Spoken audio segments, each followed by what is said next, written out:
juga. Assalamualaikum warahmatullahi wabarakatuh. Alhamdulillahirabbil alamin.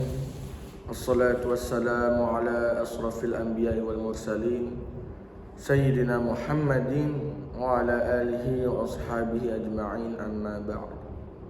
Pertama-tama marilah kita panjatkan puja dan puji syukur kita atas kehadirat Allah Subhanahu wa taala yang telah memberikan berbagai macam nikmat. Maka marilah kita sejenak mengucapkan kalimat hamdalah, alhamdulillahirabbil alamin.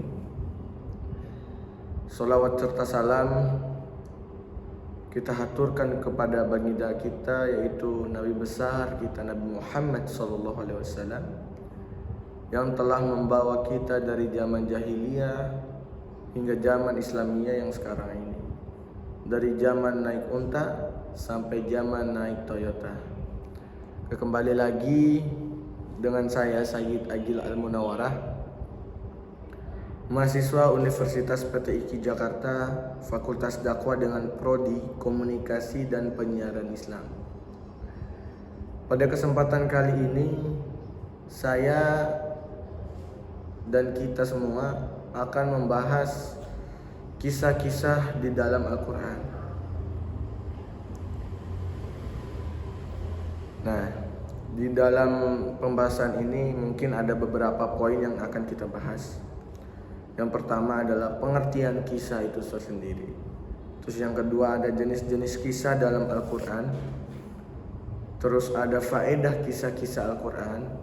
Terus pengulangan kisah dan hikmah atau hikmah dalam kisah-kisah Al-Quran tersebut. Dan menguatkan bahwa kisah-kisah dalam Al-Quran ini bukan suatu hayalan atau bukan suatu karangan. Nah, yang terakhir adalah karena kita sebagai mahasiswa dan kita akan membahas apa saja pengaruh kisah-kisah Al-Quran itu di dalam pendidikan kita pada saat ini. Oke. Kita masuk ke pembahasan yang pertama. Kisah itu berasal dari kata al-qasu yang berarti mencari atau mengikuti jejak. Dikatakan qasastu astarahu, yang artinya saya mengikuti atau mencari jejaknya. Kata al-qasas dalam bentuk masdar, seperti firman Allah Subhanahu wa taala dalam surah Al-Kahfi ayat 64 yang berbunyi, Bismillahirrahmanirrahim. Qala dzalika ma kunna nabghi fa'artadda 'ala asarihima qasasa. Mohon maaf, saya ulangi. Qala dzalika ma kunna nabghi fa'artadda 'ala asarihima qasasa, yang artinya, dan berkatalah ibu Musa kepada saudara Musa yang perempuan dan ikutilah dia. Al-Qasas ayat 11. Maksudnya, ikutilah jejaknya sampai kamu melihat siapa yang mengambilnya. Qasas yang berarti berita yang berurutan. Firman Allah Subhanahu wa taala di dalam surah Yusuf ayat 111, sesungguhnya ini adalah berita yang benar. Mohon maaf, itu di dalam surah Ali Imran ayat 62. Lalu Allah Subhanahu wa taala berfirman kembali pada surah Yusuf ayat 111, sesungguhnya pada berita mereka itu terdapat pelajaran bagi orang-orang yang berakal. Sedang al-qisas berarti urusan, berita, perkara dan keadaan. Qasas Al-Quran adalah pemberitaan Al-Quran tentang hal ihwal umat yang telah lalu, nubuat atau kenabian yang terdahulu, dan peristiwa-peristiwa yang telah terjadi. Al-Quran banyak mengandung keterangan tentang kejadian masa lalu. Nah, seperti Nabi Adam yang diturunkan dari surga ke bumi, terus adapun kisah Nabi Nuh yang yang umatnya tidak mematuhi apa yang diperintah oleh Nabi Nuh. Terus ada juga kisah Nabi Ibrahim yang dibakar hidup-hidup oleh raja yang sangat jahiliyah pada zaman itu, tetapi Nabi Ibrahim tidak terbakar. Terus adapun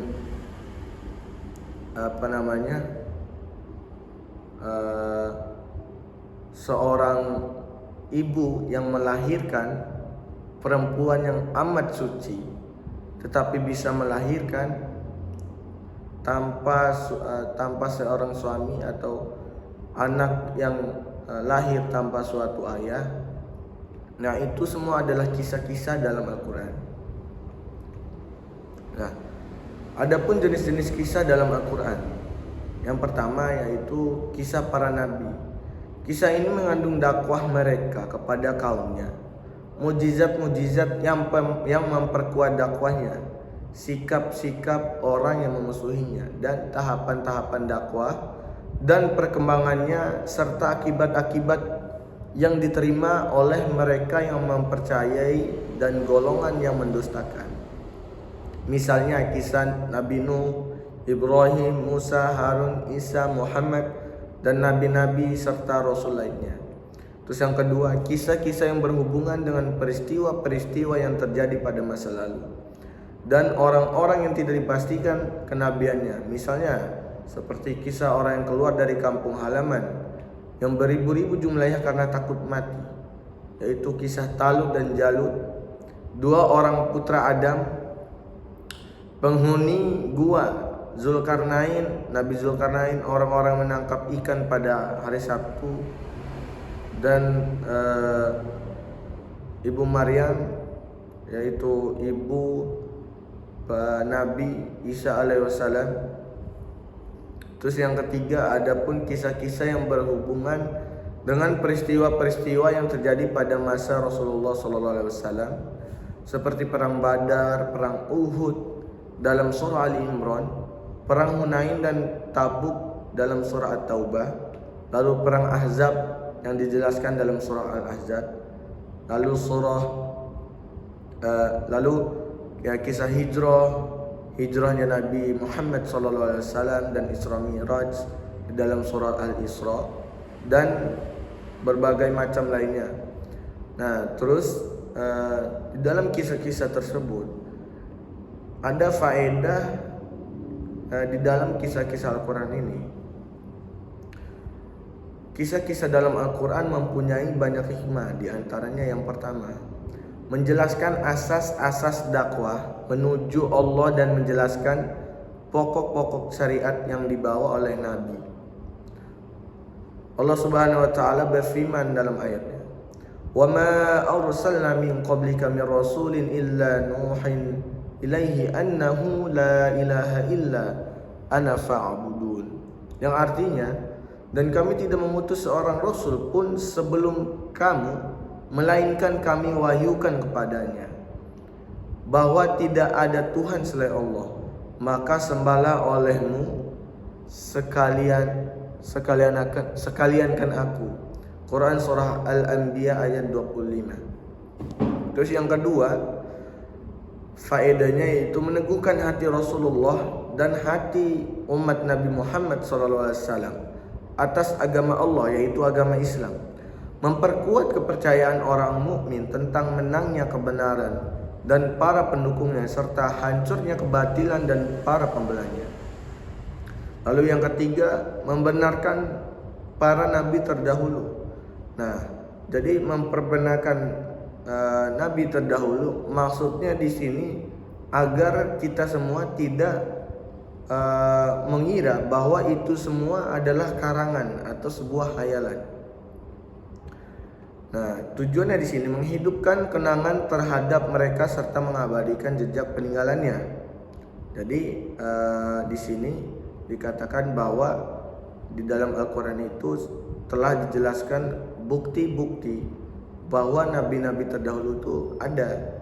Jadi sangat kecil kemungkinan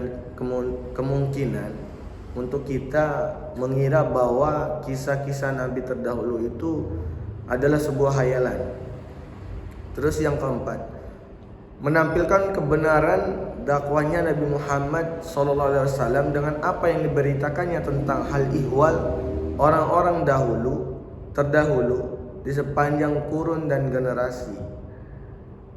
Nah, faedahnya juga menampilkan atau membenarkan dakwah Nabi Muhammad SAW untuk semua umat.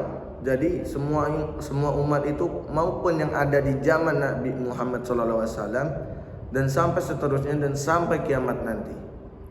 Terus yang kelima, menyingkap kebohongan ahli kitab dengan cara membeberkan keterangan yang semula mereka sembunyikan, kemudian menentang mereka dengan menggunakan ajaran kitab mereka sendiri yang masih asli, yaitu sebelum kitab itu diubah dan diganti. Nah, jadi kisah-kisah dalam Al-Quran ini agar kita mengetahui mana yang benar, mana yang bohong. Karena pada saat ini bisa kita ketahui bersama banyak orang-orang yang orang-orang yang salah mengartikan Al-Quran itu tersebut. Jadi banyak sekali yang orang-orang mengajarkan berlawanan dengan apa yang dikatakan, apa yang diceritakan oleh Al-Quran. Nah, yang keenam, yang terakhir, kisah termasuk salah satu bentuk sastra yang dapat menarik perhatian para pendengar, mempengaruhi jiwa yang mendengar itu sendiri. Nah, dalam firman Allah mengatakan, sesungguhnya pada kisah mereka itu terdapat pelajaran bagi orang-orang yang berakal. Nah, jadi kisah-kisah ini apabila kita menceritakan atau kita mendakwahkan itu salah satu bentuk sastra. Sastra itu bisa dibilang itu sebagai seni lah, yang dapat menarik para pendengar dan mempengaruhi jiwanya.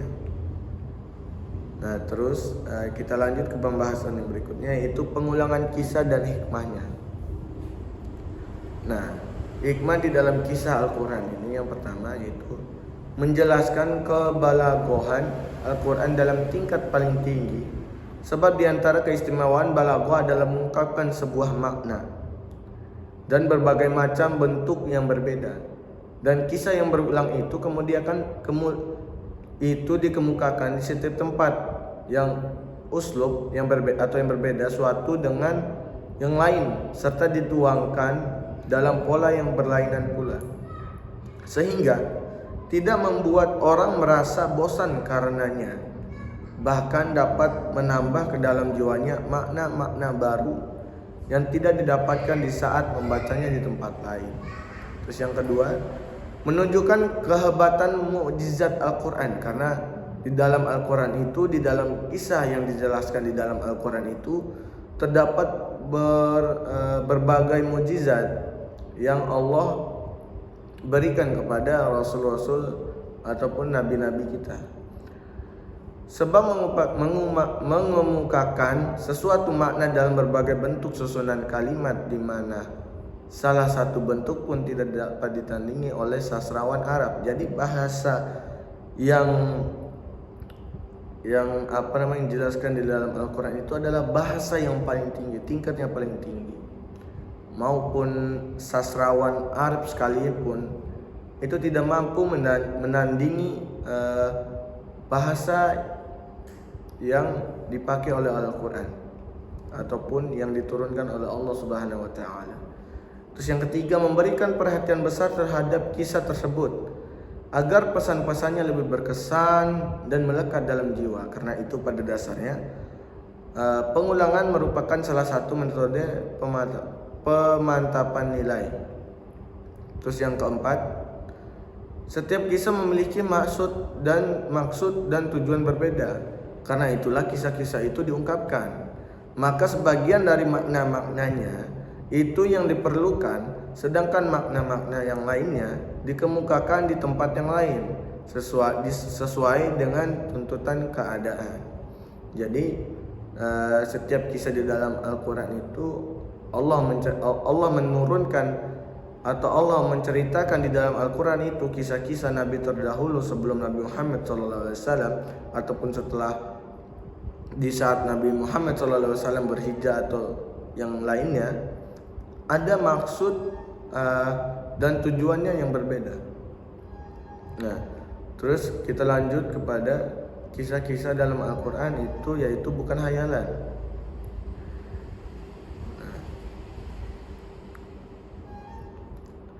Kisah dalam Al-Quran bukanlah hayalan, adalah pantas diingat bahwa seorang mahasiswa di Mesir mengajukan mahasiswa di Mesir mengajukan disertai untuk memperoleh gelar doktornya dengan judul Al-Fan Al-Qasasi fil Al-Quran. Nah, disertasi tersebut telah menimbulkan perdebatan panjang pada tahun 1367 Hijriah. Salah satu anggota tim penguji disertasi, Profesor Ahmad Amin, menulis nota yang ditunjukkan kepada Dekan Fakultas Adab yang kemudian dipublikasikan di majalah Ar-Risalah. Nota itu berisi kritik pedas terhadap apa yang ditulis mahasiswa tersebut, meskipun promotornya telah membelanya. Ahmad Amin dalam notanya itu mengeluarkan pernyataan sebagai berikut. Jadi Ahmad Amin mengatakan, saya mendapatkan disertasi itu tidak wajar, bahkan sangat berbahaya. Pada prinsipnya, disertasi itu menyatakan kisah-kisah dalam Al-Quran merupakan karya seni yang tunduk kepada daya cipta dan kreativitas seni, tanpa harus memegangi kebenaran sejarah. Dan kenyataannya Muhammad adalah seorang seniman dalam pengertian ini. Maksudnya dalam disertasi yang ditulis oleh mahasiswa Mesir ini. Nah, atas dasar persepsi